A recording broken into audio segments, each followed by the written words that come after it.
অনেকদিন পরে গেমে আসছি, গেমের স্ক্রিনটা অন করেছি, খুব শান্তি লাগতেছে দেখতে।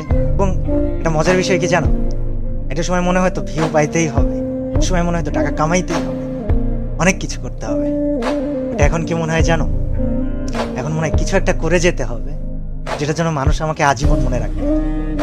আগে অনেক কিছুতে ভয় পেতাম, আর এখন জাস্ট একটা কথা বলি যে আগে ভয় পেতাম বা কাউকে থামাইতে হলে চিল্লা পাল্লা অনেক কিছু করতাম, এখন সবচেয়ে ধীর স্থির ভাবে, সবচেয়ে নরম কণ্ঠে, সবচাইতে ইফেক্টিভ কাজগুলা করে দেখাইতে চাই। আমার জন্য দোয়া করো, আমার সাথে থাইকো। আর বিশাল অ্যামাউন্ট অফ মানুষ আমাকে প্রশ্ন করতেছে, কল দিতেছে যে ভাই আপনার চ্যানেলের 1800 ভিডিও কোথায় গেল? ওয়েল, কোথায় গেল কি হলো তোমাদেরকে বলবো না, তবে বিষয় হচ্ছে যে একটা পরিকল্পনা ছিল, আছে। আমার জন্য দোয়া করো যেন আমি পরিকল্পনাটা বাস্তবায়ন করতে পারি, এবং তোমরা আমাকে মনে রেখো আজীবন। আমি তোমাদেরকে আসলে অনেক ভালোবাসি, কিন্তু তোমাদের থেকে বেশি ভালোবাসি আমি আল্লাহকে। আমার পরিকল্পনাটা অবশ্যই থাকবে, তবে আছি আমি কিছুদিন তোমাদের জন্য, সাথে থেকো।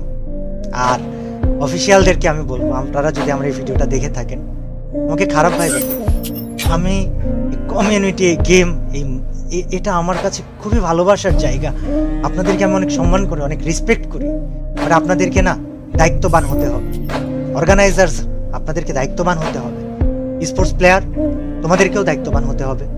এবং আমি নেতা হতে আসিনি, কিন্তু আমি সবাইকে সাথে নিয়ে কিছু পরিবর্তন করে যাব ইনশাআল্লাহ।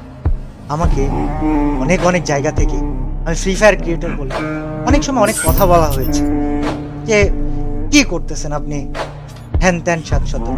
তবে আমি ফ্রি ফায়ারকে সম্মানের জায়গায় রেখে তারপরে ইনশাআল্লাহ হারাই যেতে চাই। আল্লাহ হাফেজ সবাইকে, আবারও দেখা।